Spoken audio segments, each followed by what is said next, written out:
Hola, mucho gusto, mi nombre es Laura. El día de hoy voy a comenzar una serie de videos sobre un taller de cosmética casera que realizamos aquí en la ciudad de Chihuahua, en México. La temática principal fue la formulación y la elaboración de cremas cosméticas naturales caseras. Este taller va a estar dividido en una serie de videos. El día de hoy vamos a comenzar con los fundamentos teóricos sobre las cremas caseras. Vamos a comenzar hablando sobre los cosméticos y tu piel. Los cosméticos penetran en la piel a través de la epidermis, que es la capa más externa. También se ayuda de los poros y por el folículo piloso. Sin embargo, el nivel de penetración de los cosméticos depende de muchos factores. Algunos de ellos a considerar son la forma cosmética, y esto es que los aceites en una crema penetran mucho mejor que los extractos acuosos solos. Por eso, las formulaciones que son más oleosas o más aceitosas, como las cremas hidratantes, tienen más penetración, por ejemplo, que los polvos o que los aerosoles. En este caso, por ejemplo, los polvos de algunas plantas que solemos poner. Otro punto a considerar es el grosor del estrato córneo. El estrato córneo dentro de la epidermis es el estrato o la capa más externa, que está compuesta de corneocitos o queratinocitos, que son células cuyo citoplasma se ha convertido completamente en queratina, se ha llenado de esta proteína y se mantienen unidos mediante ciertas uniones celulares en la parte externa de la piel. Cuando más grueso, mayor penetración. Por eso una limpieza o peeling, cuando menos grueso, perdón. Por eso una limpieza o peeling previo a la aplicación del cosmético va a aumentar el grado de penetración de este activo, de este cosmético. También hay que considerar los ingredientes. Algunos ingredientes penetran mejor que otros. Algunos cosméticos llevan compuestos para mejorar la penetración de los principios activos. Las formas nanotecnológicas de tamaño muy pequeño penetran con mayor facilidad. Sin embargo, en este punto tenemos que tener mucho cuidado al determinar qué formas nos conviene utilizar. Dentro de cosmética natural no recomendamos el utilizar formas nanotecnológicas. En este caso nos quedamos con las formas convencionales. Factores locales de la piel como el lugar del cuerpo, la vellosidad, el nivel de hidratación de la persona o la presencia de heridas o irritaciones también va a modificar la penetración del cosmético y el efecto. La forma de aplicación también influye en la absorción de los productos. Un masaje, por ejemplo, facilita la absorción, también si los aplicamos después de una ducha caliente, un sauna, etc. ¿Pero qué es una crema cosmética? En farmacia, una crema es un preparado semisólido para el tratamiento tópico. Las cremas son a base de agua, a diferencia de un ungüento o pomada, las cuales carecen de la fase acuosa. Además, una crema contiene de un 60 a un 80% de agua, pudiendo ser menor. Estos preparados suelen ser multifásicos. Una crema cuenta con una fase lipídica, una fase acuosa y una fase llamada de emulsificantes. Un dato o acotación que ponemos es que para darle nombre a los ingredientes que conforman nuestro cosmético existe una nomenclatura especial llamada INCI. Esa significa Nomenclatura Internacional de Ingredientes Cosméticos, por sus siglas en inglés. Y eso es un sistema de nombres para ceras, aceites, pigmentos, químicos, colorantes, otros ingredientes que se dan en los cosméticos y que no se podrían nombrar por medio de la UPAC, que es la Unión Internacional de Química Pura y Aplicada. ¿Cuáles son los ingredientes básicos de una crema cosmética? Ingredientes en las cremas, además de las fases, vamos a encontrar muchos. El agua es uno de los ingredientes principales. Tenemos que procurar que en nuestro cosmético el agua sea de buena calidad, que esté purificada o de preferencia, si la vamos a comercializar, que sea agua destilada. Las grasas. Las grasas constituyen una parte muy importante de la crema y son la parte que le dan la untuosidad. También son la parte humectante y emoliente de nuestra crema. Podemos tener grasas líquidas como los aceites vegetales que aportan la fluidez o sólidas como las ceras que aportan densidad y solidez a la crema. Además, contamos con principios activos, que son los ingredientes que en pequeñas cantidades van a tener un gran efecto sobre nuestro cosmético. Son los ingredientes funcionales como tal. Podemos tener principios activos naturales, sintéticos Y además tenemos otro tipo de ingredientes muy interesantes que son los conservantes.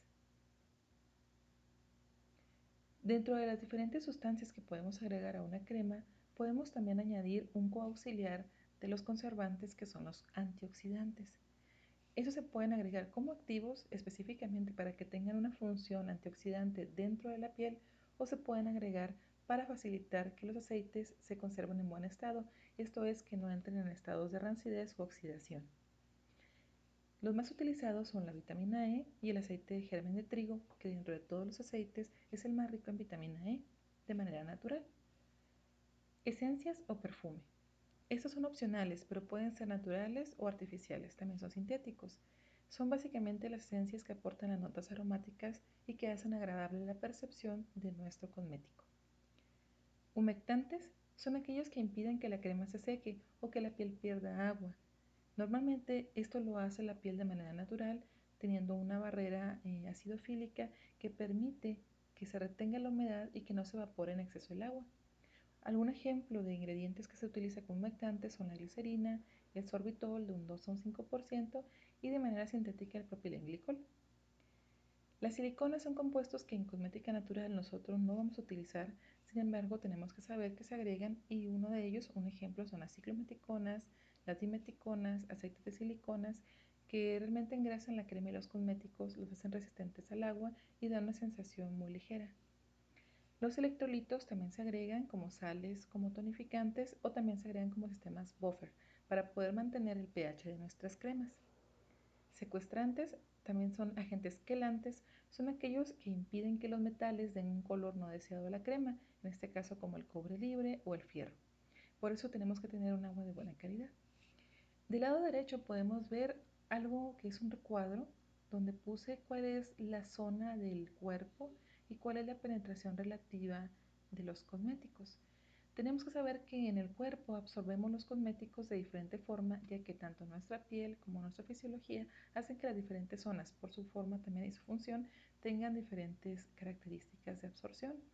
En este caso, un cosmético no va a entrar igual en la planta del pie, en el tobillo, en la espalda, en la frente o incluso en partes íntimas como el escroto. Si nos referimos a la guía, que es el antebrazo ventral como número 1, respecto a este número 1, si es un número menor, es que se absorbe menos. Y si es un número mayor, significa que la penetración relativa de los cosméticos es más alta. Por ejemplo, respecto al antebrazo, en la planta del pie se absorben mucho menos los cosméticos, mientras que en la espalda se absorben un poco más. En el cuero cabelludo es un 3.5, son 3 veces más. En la axila un 3.6 y en la frente es un 6.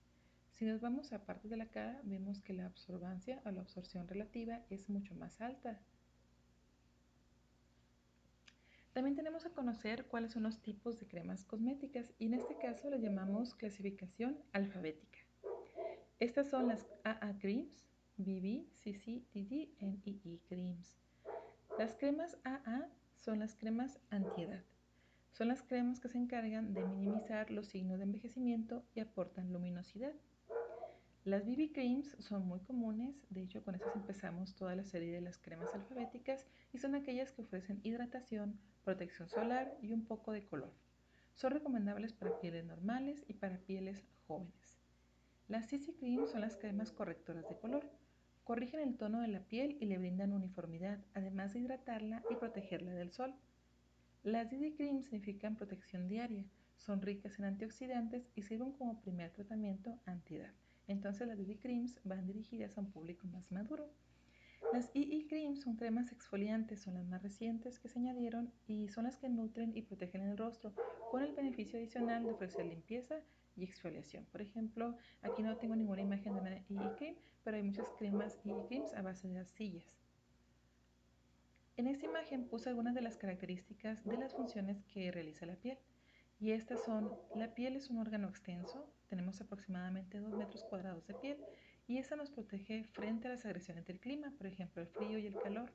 Aquí los melanocitos que tienen melanina, que es un pigmento que nos protege de las radiaciones ultravioletas, tienen una gran importancia. También nos previenen de los impactos mecánicos, protegen al tejido de daños químicos y físicos, previenen la penetración de microorganismos, destrucción de organismos inoculados, también ayudan a la reabsorción de sustancias específicas, Previenen frente a la deshidratación, como vimos es una barrera que va a impedir que se evapore el agua de manera natural en la piel. Y en esta parte vamos a tener dos divisiones. En el color más claro tenemos la epidermis y en el color más rosa tenemos la dermis. En la parte de abajo que se ve amarillo representa el tejido graso y estamos dentro de la hipodermis. Esta parte es importante porque no hay irrigación dentro de la epidermis.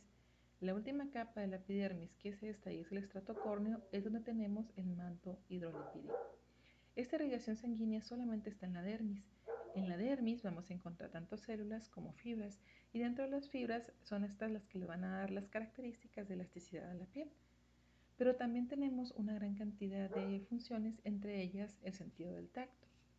La presión, la vibración y la sensación táctil son parte de lo que nos hace sentir la piel. Entonces vemos que realmente es un gran órgano.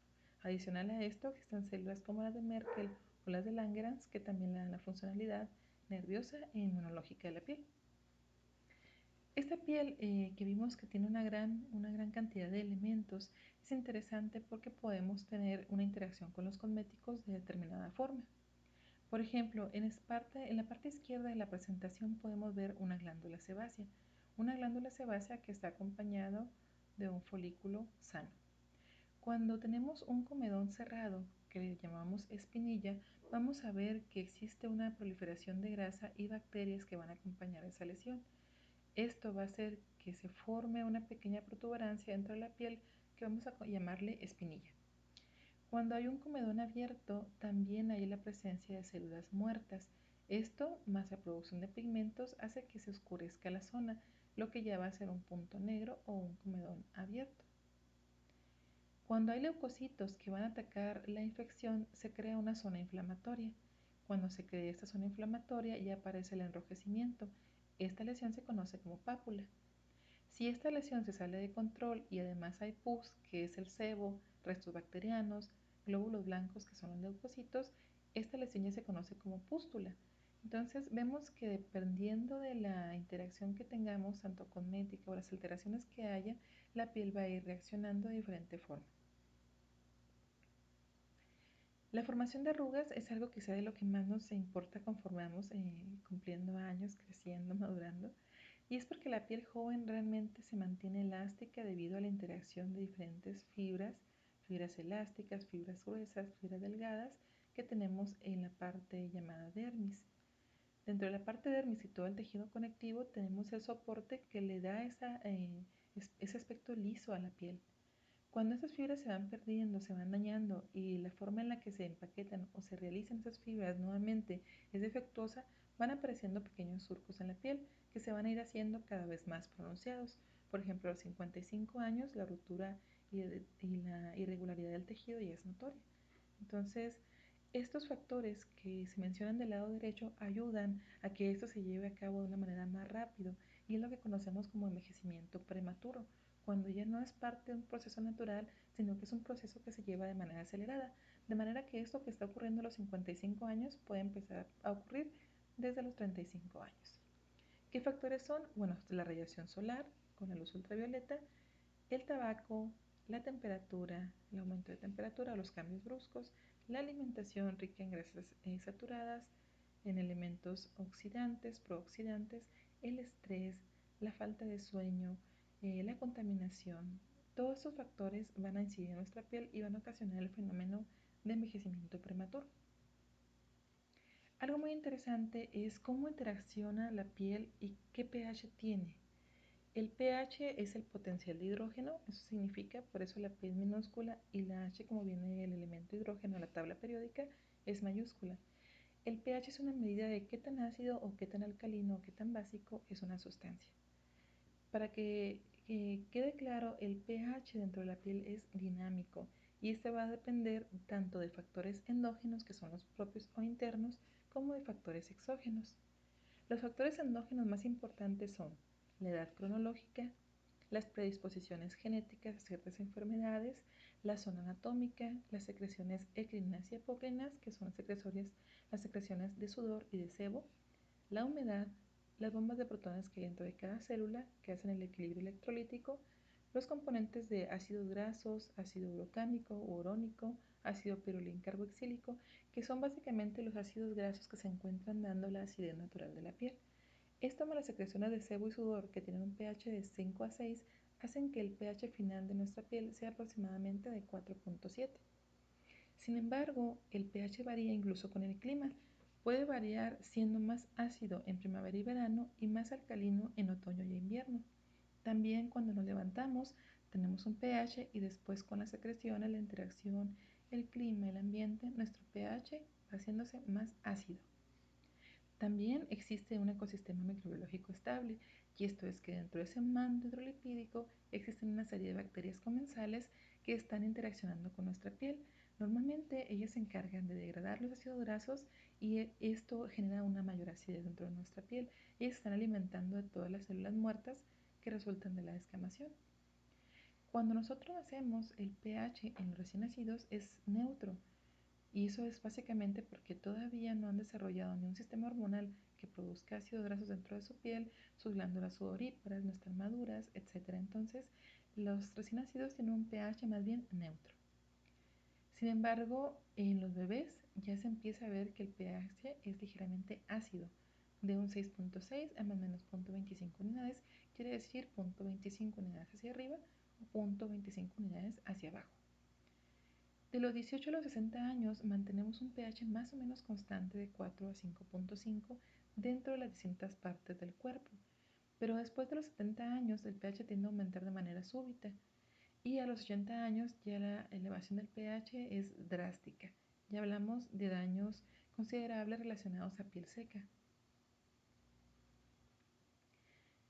Algunos de los datos que hemos encontrado en ciertos posts, por ejemplo este que se llevó a cabo mediante una conferencia y que está en el post del Instituto Nacional de Dermofarmacia de la Universidad de Sevilla, ellos plantearon una presentación en la que nos daban a conocer esta información. En este caso, esta información no es mía, esta información la tomé de su página. El pH de la superficie de la piel y su defensa microbiológica. Nos habla de que el estrato córneo está densamente empaquetado. Ese estrato córneo lleno de queratinocitos tiene una gran, están muy juntas una célula con otra, de modo que impide que entren por ahí o se cuelen ciertos compuestos, sustancias o microorganismos. Por eso es la primera línea de defensa de nuestro cuerpo.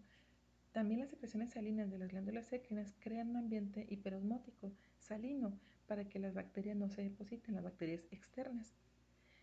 El pH ácido es favorable para las bacterias residentes, aquellas bacterias que les comenté que son parte de la flora o microbiota comensal de la piel. Sin embargo, el pH neutro es más favorable a las bacterias no residentes y a las bacterias patógenas. Algunas de las conclusiones a las que llegan ellos en su trabajo es que el pH de la piel no es 5.5 porque cada zona tiene un pH diferente. El pH de la superficie de la piel nunca es neutro y alcalino. Asimismo, nosotros con los cosméticos podemos desestabilizar el pH, desestabilizando el ecosistema microbiológico y provocando afecciones dermatológicas. El pH de los productos cosméticos no tiene que ser neutro y se tiene que adaptar a la zona donde se va a aplicar. Eso incluye el pH en el que va a terminar nuestra crema. El pH de la superficie de la piel se tiene que restaurar con productos cosméticos adecuados cuando existe una afección dermatológica. Dentro de eso ya vimos que el pH entonces es importante y esto va a ser uno de los parámetros de calidad cuando elaboremos nuestras cremas. Tenemos que saber también que existen tipos de piel y eso es algo que hemos escuchado de manera normal. Los tipos de piel normalmente son, valga la redundancia, es normal, seca, grasa y mixta. También tenemos piel con acné. Sin embargo, hay características de la piel que no son como tal un biotipo de piel, sino una característica que puede tener cualquier biotipo de piel. Así la piel normal tiene un aspecto luminoso con poros cerrados y una textura suave y tersa. La piel seca es opaca con poros cerrados y tiene una textura áspera y delgada. También la piel grasa es brillante con poros abiertos y tiende a ser resbaladiza y más gruesa. En el caso de los caballeros tienden a tener una piel más gruesa y un pH más ácido. La piel mixta, en esa podemos encontrar ciertas zonas que tienden a ser grasas y otras zonas que tienden a ser más bien secas. Puede presentar esa textura resbaladiza y gruesa y también la textura áspera y delgada. La piel con acné, que es una característica, no un biotipo como tal, es brillante, con poros abiertos, presencia de barros y espinillas y resbaladiza, gruesa e irregular. En esta imagen podemos ver algún ejemplo de cómo se ve una piel seca o deshidratada, que puede ser una característica que compartan cualquiera de estas. Piel normal, una piel mixta, donde vemos cómo le brilla la zona T de la jovencita, y piel grasa, que realmente toda la cara de la joven está brillando. Vamos a pasar entonces a los componentes de una crema. Ya vimos de manera de recapitulación qué es una crema, qué es la piel, para qué nos sirve, cómo está constituida. Vimos también el pH como un elemento muy importante. Vimos cuáles son los tipos de crema. Ahora vamos a ver ya desglosados los componentes de una crema. Una crema cosmética como tal, vimos que era un resultado de una emulsión entre una fase lipídica con una fase acuosa más la adición de aditivos especiales llamados activos. La fase lipídica de una crema, para comprenderla tenemos que saber también qué es un lípido. Y para esto les puse este pequeño cuadro. Los lípidos como tal tenemos dos tipos generales. Esta no pretende ser una clase de química avanzada, sino una clase donde podamos razonar cuáles son los compuestos y de esta manera podamos obtener conclusiones más fáciles. Los lípidos podemos clasificarlos en lípidos saponificables y lípidos no saponificables. La diferencia básica es que los de la izquierda se hidrolizan con hidróxido de sodio e hidróxido de potasio y los de la derecha no se hidrolizan con hidróxido de sodio y de potasio. Dentro de los lípidos saponificables tenemos aquellos que están compuestos solo por carbono, hidrógeno y oxígeno y aquellos que además tienen en su composición fósforo, que es la P, y nitrógeno. Dentro de estos que solamente tienen carbono, hidrógeno y oxígeno tenemos a las ceras, los triacilgliceroles, donde se encuentran las grasas animales y los aceites vegetales.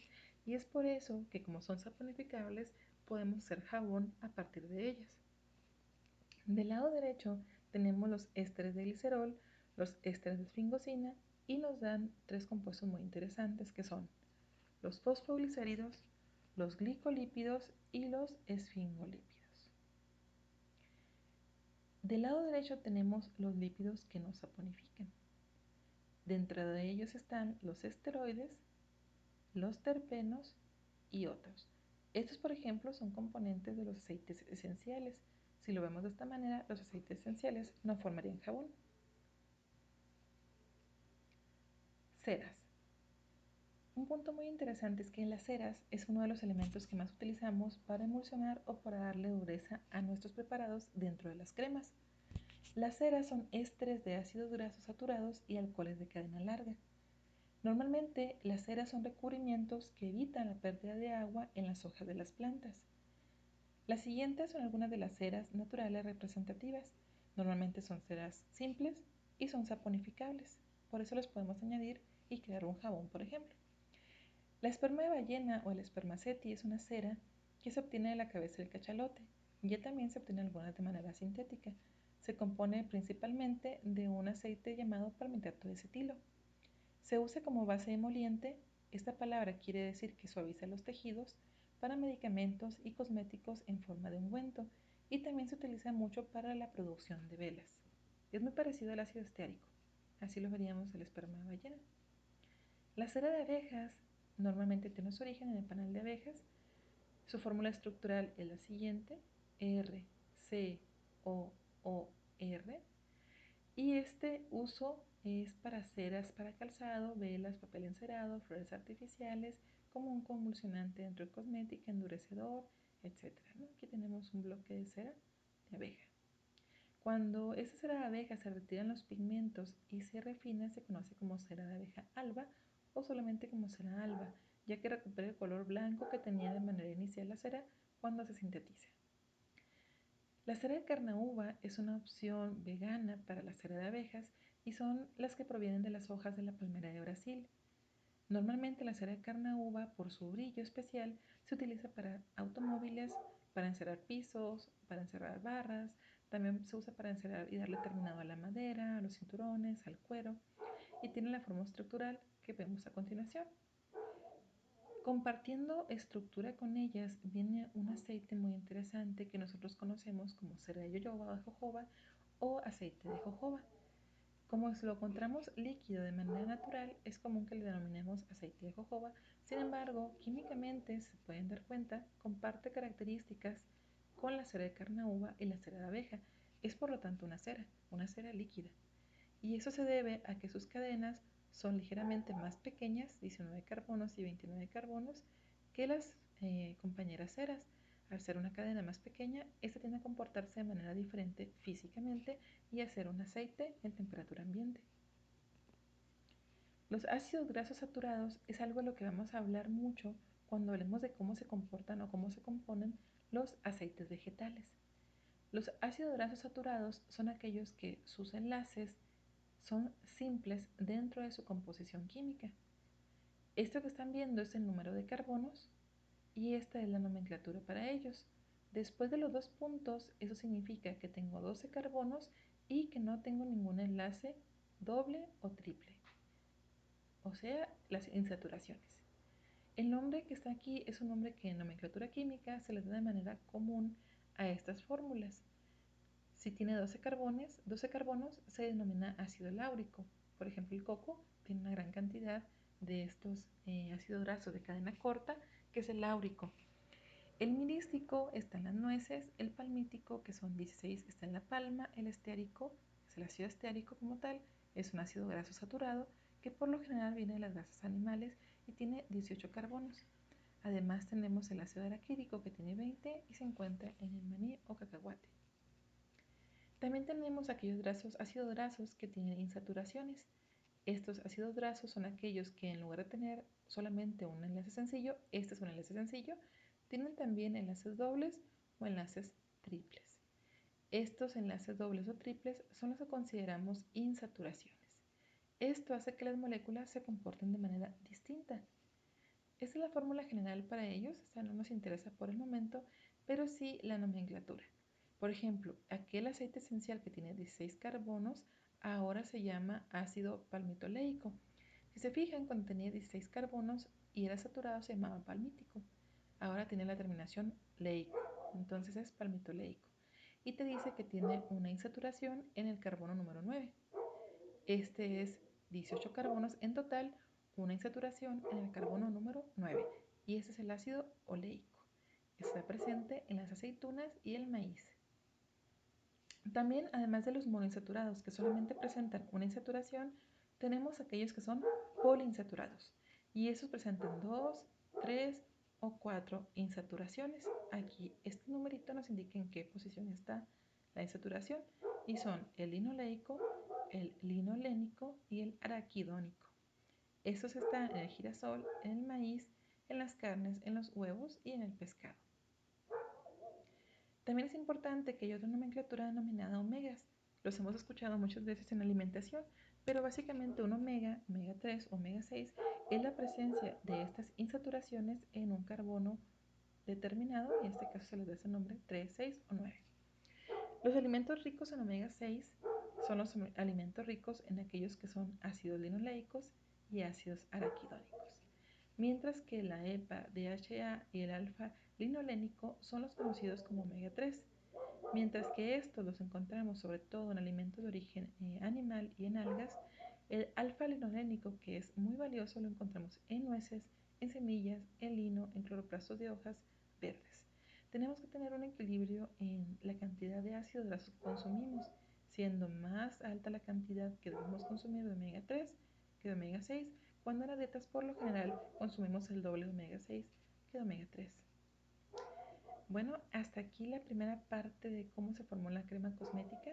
Nos quedamos en cuáles son los lípidos y en la próxima sesión analizaremos también cuáles son los ingredientes de la fase acuosa y algunos activos. Esto es todo por mi parte. Muchas gracias.